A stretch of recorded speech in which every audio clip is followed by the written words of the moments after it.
नमस्कार, मेरा नाम श्रीमती सीमा पटेल, शिक्षक एलबी माध्यमिक शाला Syahimudi education hub block Katghora जिला कोरबा छत्तीसगढ़ से।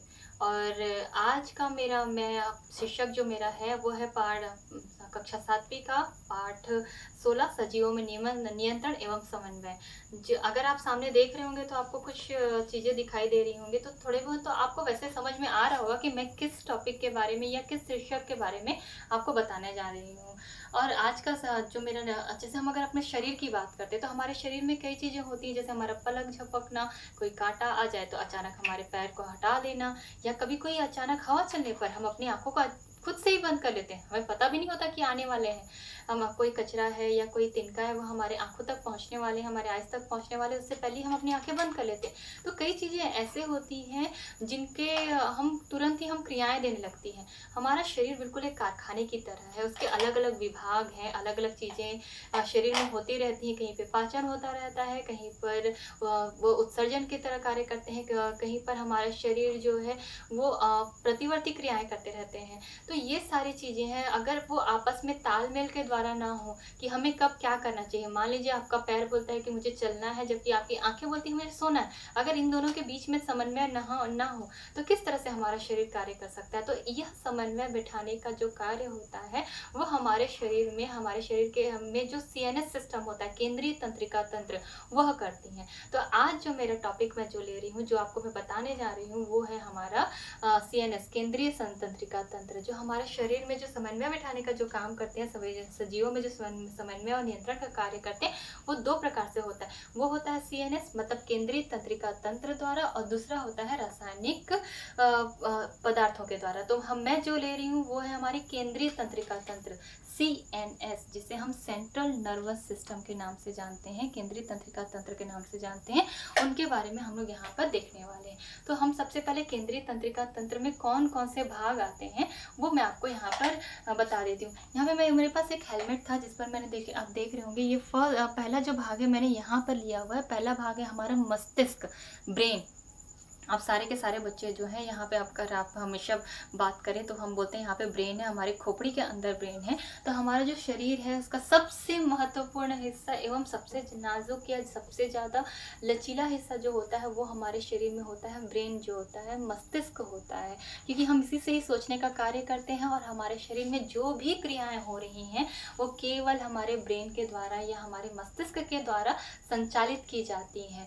तो हमारा शरीर, जो हम सोचते हैं कि जो ब्रेन है वो कहाँ है, तो हमारा जो ब्रेन है वह हमारा जो मस्तिष्क के जो है वो हमारे खोपड़ी के अंदर पाया जाता है, खोपड़ी के अंदर सुरक्षित है। अगर आप इस तरह से अपने चेहरे को दबाएंगे तो आपको किसी तरह का बोनी, जो हड्डी की तरह हड्डी जो है वो महसूस होगा। इस हड्डी के अंदर हमारा जो यह ब्रेन है, मस्तिष्क है, वो बिल्कुल सुरक्षित रहता है। तो जो हमारा जो ब्रेन होता है, जो हम बोल सकते हैं ये सबसे कोमल, नाजुक है और सबसे महत्वपूर्ण भाग भी होता है, क्योंकि हम इसी से हमारे शरीर की पूरी क्रियाओं को, पूरा संचालन भी इसी से द्वारा ही करते हैं। और पूरी क्रियाओं का जो समन्वय है, नियंत्रण भी है, वो हमारे मस्तिष्क के द्वारा ही होता है। जो हमारा मस्तिष्क है, क्योंकि हमारा जो हम यहाँ पे ब्रेन के बारे में बात कर रहे हैं, मस्तिष्क के बारे में बात कर रहे हैं, तो ये कुछ अलग अलग भागों से बटा हुआ है। हमारा मानव मस्तिष्क है जो मैं यहाँ पे आप देख रहे हैं पास में, मैंने इसे क्ले से बनाया हुआ है। ये है फोर ब्रेन और ये है इसका हिंड ब्रेन। ये अलग अलग भाग है, ये 3 भागों में बटे हुए रहते हैं। तो यहाँ पर जो भाग है वो फोर ब्रेन के रूप में होता है, फिर यहाँ पर जो भाग है वो हिंड ब्रेन के रूप में होता है, और यहाँ पे देखिए यहाँ पे हिंड ब्रेन है। और ये जो हिस्सा जो आपको दिख रहा होगा पतला पतला जो होता है, सेकंड जो दूसरा भाग होता है सीएनएस का, केंद्रीय तंत्रिका तंत्र का पहला भाग है मस्तिष्क, एवं दूसरा भाग जो बोलते हैं जो धागे के रूप में, संरचना के रूप में पाई जाती है, जिसे हम मेरुरज्जु कहते हैं। ये जो मेरुरज्जु है वो मस्तिष्क के हिंड ब्रेन नीचे वाले हिस्सों से निकलते हैं और शरीर में धागों के रूप में, संरचना के रूप में पाए जाते हैं। यहाँ पर मैंने यहाँ पे देखिए ये जो एक और मैंने एक छोटा सा बनाया हुआ है, एक कैप लिया हुआ है, उस पर ब्रेन बनाया हुआ है।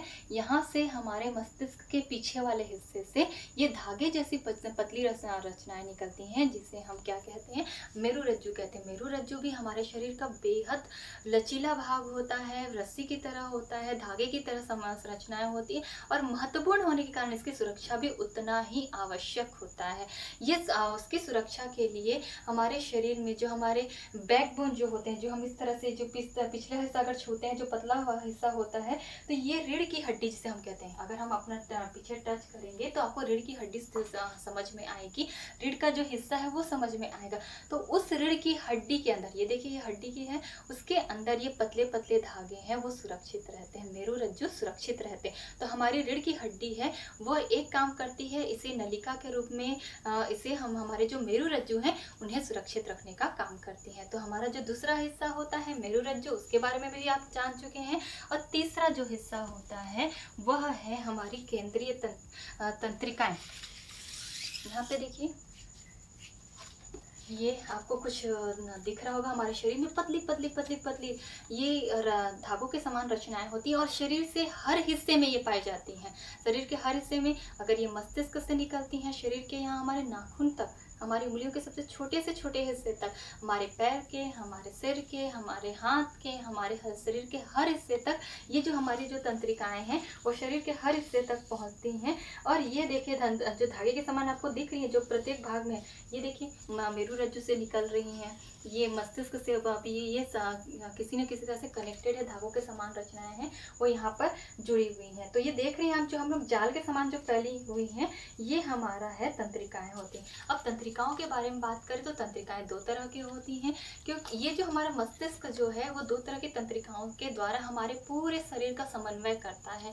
अब ये दो तरह की तंत्रिकाएं कौन कौन सी हैं? तो ये दो तरह की तंत्रिकाओं में से पहली जो तंत्रिका होती है उसे कहा जाता है संवेदी तंत्रिकाएं, एवं दूसरी जो तंत्रिका होती है उसे कहा जाता है प्रेरक तंत्रिकाएं। यहाँ पे छोटा सा दिख रहा होगा, ये वाला जो हिस्सा होता है, ये देखिए न्यूरॉन कहा जाता है। तंत्रिकाएं जो सबसे छोटा हिस्सा होता है हमारे शरीर का, न्यूरॉन इकाई जो होती है हमारे उसकी, तो ये मैंने यहाँ पे एक छोटा सा हिस्सा बनाया हुआ है, इसके पूरा जोड़कर बनाया हुआ है। ये हमारा मस्तिष्क है, मस्तिष्क से निकलने वाली जितनी भी मेरुरज्जु होती हैं वो एक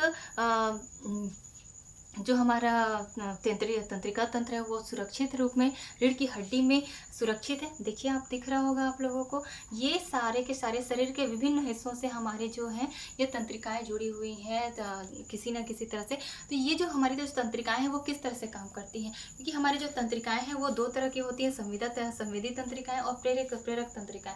तो संवेदी तंत्रिकाओं का कार्य क्या होता है? जो संवेदी तंत्रिकाएं जो होती हैं वह क्या करती हैं, वो शरीर के विभिन्न हिस्सों से सूचना मस्तिष्क तक लेके आती है। संवेदी अंग, जैसे अगर हम लोगों ने यहाँ को छुआ या हमारे शरीर के किसी भी अंग को अगर किसी भी तरह से टच करते हैं या कुछ दर्द होता है, वो जल जाती हैं, कांटा चुभ जाता है, तो संवेदी तंत्रिकाओं का कार्य होता है कि वो यहाँ से हमारे अंगों से एक सूचना हमारे मस्तिष्क को दे। जैसे मैंने यहाँ पर दिया हुआ है, आप पास आएंगे तो आपको दिखाई देगा। जैसे ही यहाँ पे हिस्सा हम लोगों ने टच किया या किसी भी तरह का कांटा चुभता है तो यहाँ देखिए मस्तिष्क में एक तरह का लाइट जल गया, ये बताती है कि सूचना हमारे मस्तिष्क तक पहुँच गई। ये हमारी संवेदी तंत्रिकाओं का कार्य है। संवेदी तंत्रिकाएं जैसे ही मस्तिष्क में सूचना पहुँचती हैं, ये वाला देखिए, मान लीजिए ये वाला हिस्सा है, ये वाला हिस्सा है, ये टच करते हैं, या ये वाला हिस्सा है वो टच करते हैं, तो हमारे शरीर में अलग अलग हिस्सों पर, मस्तिष्क के अलग अलग भागों पर अलग अलग अंग जो हैं अपनी संवेदी तंत्रिकाओं के द्वारा एक संदेश वहाँ पर भेजते हैं। जैसे संदेश वहाँ पर पहुँचती तो प्रेरक तंत्रिकाओं का काम क्या होता है?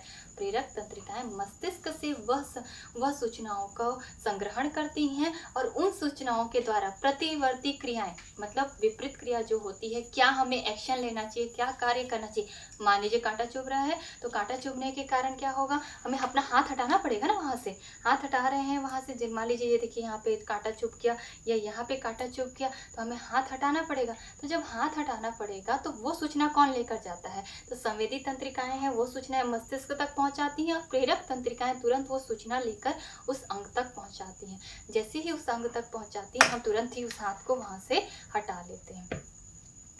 तो इस तरह से हमारा मस्तिष्क है वो कार्य करता है। मस्तिष्क के साथ ये प्रेरक तंत्रिकाएं और मेरुरज्जु ये पूरा का पूरा कार्य करती हैं। उसके बाद चौथा जो भाग होता है हमारे सीएनएस का, वो होती है संवेदी अंग। संवेदी अंग आप सब लोगों ने बहुत पहले से आप लोगों ने पढ़ा होगा। संवेदी अंग सारे प्रकार के 5 प्रकार के, नाक, हमारी आँखें, हमारी त्वचा, हमारा जीभ, ये सारी हमारे संवेदी अंग कहलाते हैं। हमारे कान, तो ये सारे संवेदी अंग हैं, ये सभी मिलकर, ये 4 भाग जो मिलकर वो हमारे केंद्रीय तंत्रिका तंत्र यानी सीएनएस, सेंट्रल नर्वस सिस्टम का निर्माण करती हैं। और इस तरह से हमारे सजीवों में ये जो पूरी की पूरी जो नियंत्रण और समन्वय का कार्य संपन्न होता है। तो आशा करती हूँ कि आपको ये मेरा जो टॉपिक है या जो भाग है मस्तिष्क के साथ जो सबसे मुश्किल भाग होता है वो आपको अच्छी तरह से समझ में आ गया होगा। धन्यवाद।